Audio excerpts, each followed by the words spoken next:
Hello my dear friends, स्वागत है आपका अपने चैनल स्टडी बिहार में। तो आप लोग कैसे हैं? आई होप आप लोग अच्छे होंगे और आप मैट्रिक परीक्षा की जो पेपर दे रहे हैं यह अच्छा से बीतता होगा। मैं उम्मीद करता हूं कि आप हर पेपर में अच्छा कर कर आते होंगे।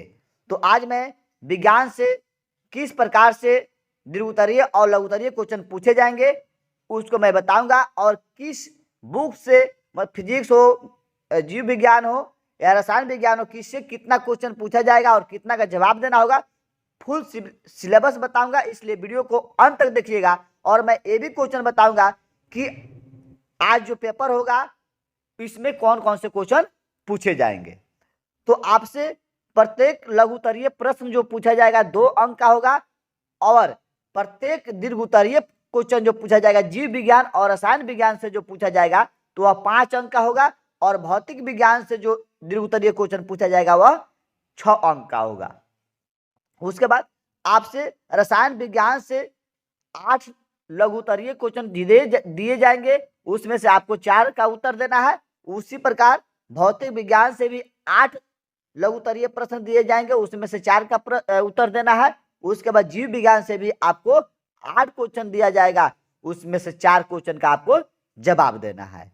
उसके बाद दीर्घोत्तरीय क्वेश्चन आता है तो रसायन विज्ञान से भी 2 क्वेश्चन दिया जाएगा, उसमें से 1 का उत्तर देना है। भौतिक विज्ञान से भी 2 क्वेश्चन दीर्घोत्तरीय दिए जाएंगे, उनमें से 1 का उत्तर देना है। और जीव विज्ञान से भी 2 क्वेश्चन दिए जाएंगे, उसमें से 1 का उत्तर देना है।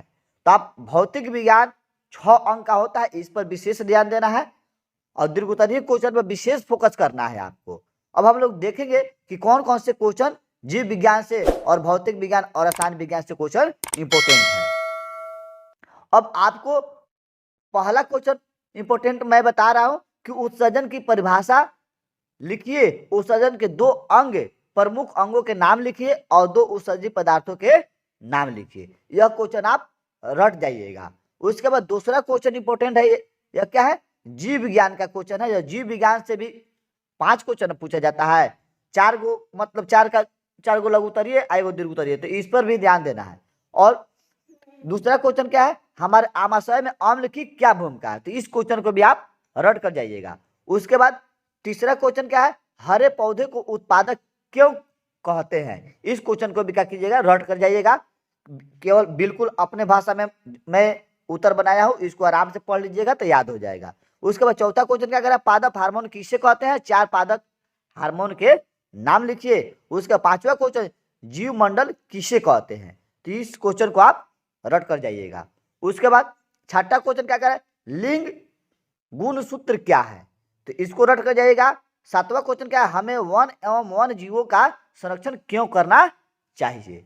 उसके बाद 8वां क्वेश्चन क्या है? लैंगिक जनन की परिभाषा एवं महत्व लिखें। उसके बाद 9वां क्वेश्चन पादप में प्रकाशानुवर्तन की क्रिया किस प्रकार होता है, इसको रट कर जाना है।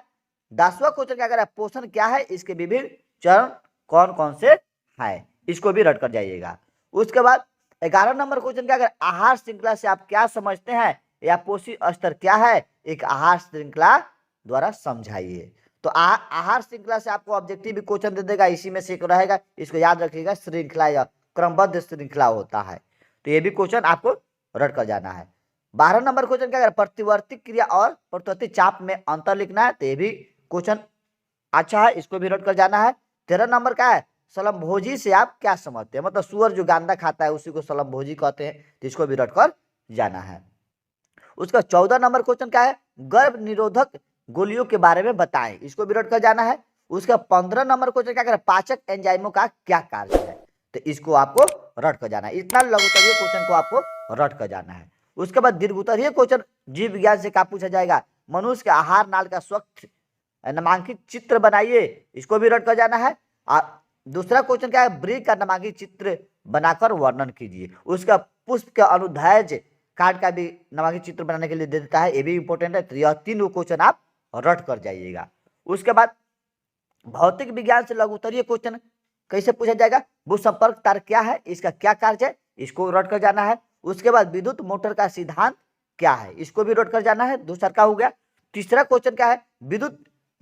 किसी विद्युत परिपथ में लघु पतन कब होता है, तो हम लोग जानते हैं जब किसी विद्युत परिपथ में धनावेश तथा उदासीन तार दोनों सीधे संपर्क में आते हैं, मतलब गर्म और ठंडा तार जो सीधे संपर्क में आते हैं तो क्या होता है, अति भारण होता है। और ऐसी परिस्थिति में किसी परिपथ में विद्युत धारा का मान अचानक बहुत अधिक हो जाता है, इसी को हम लोग क्या कहते हैं, लघु पतन कहते हैं। तो लघु पतन के समय परिपथ में विद्युत धारा का मान क्या होता है, अचानक अधिक हो जाता है। अचानक क्या होता है, बहुत अधिक हो जाता है। तो इसको आपको रट कर जाना है। उसके बाद 4 नंबर क्वेश्चन है, फ्यूज के तार के 3 प्रमुख विशेषताएं लिखे। तो ये भी क्वेश्चन इंपॉर्टेंट है, इसको रट कर जाना है।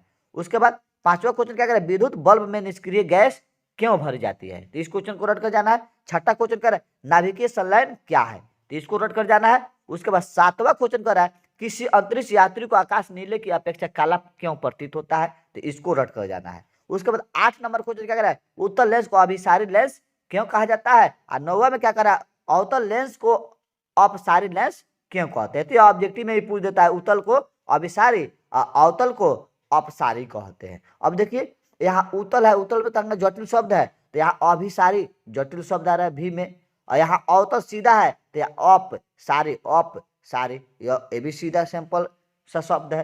तो अवतल को अपसारी लेंस क्यों कहते हैं, अवतल को अभिसारी लेंस क्यों कहते हैं, इसको भी आपको रट कर जाना है। 10वां क्वेश्चन का ओम के नियम को लिखें और सत्यापन करें, इस क्वेश्चन को आपको रट कर जाना है। यह बहुत इंपॉर्टेंट क्वेश्चन है, इसको आपको रट कर जाना है।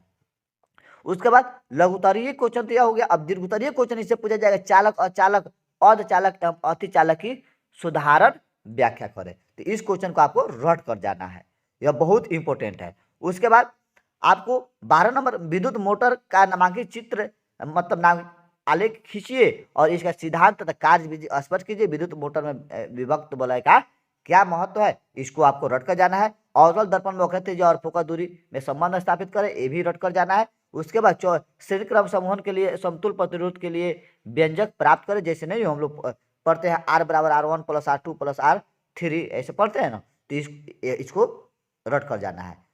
उसके बाद 15 नंबर क्वेश्चन क्या है, विद्युत जनित्र मतलब जनरेटर से आप क्या समझते हैं, यह किस सिद्धांत पर कार्य करता है, इसकी बनावट एवं क्रियाविधि का वर्णन करें। तो इतना क्वेश्चन को अगर आप रट कर जाते हैं तो परीक्षा में अच्छा कर आएंगे। उसके बाद आप केमिस्ट्री से भी रट जाइएगा कि रासायनिक समीकरण क्या है, इसे संतुलित करना क्यों आवश्यक है। उसके बाद जैसे हम लोग जानते हैं कि कास्टिक सोडा का सूत्र लिखे और इसको सत्यापित करें, यह कैसे बनता है। उसके बाद प्लास्टर ऑफ पेरिस, इस सबको आपको रट कर जाना। केमिस्ट्री से मैं क्वेश्चन टाइप नहीं कर पाया हूँ समय के अभाव के कारण, और उसमें से आप कुछ हर चैप्टर से 5-7 क्वेश्चन रट कर जाइएगा, नीचे आप परीक्षा में अच्छा कर आइएगा। जय हिंद, जय भारत।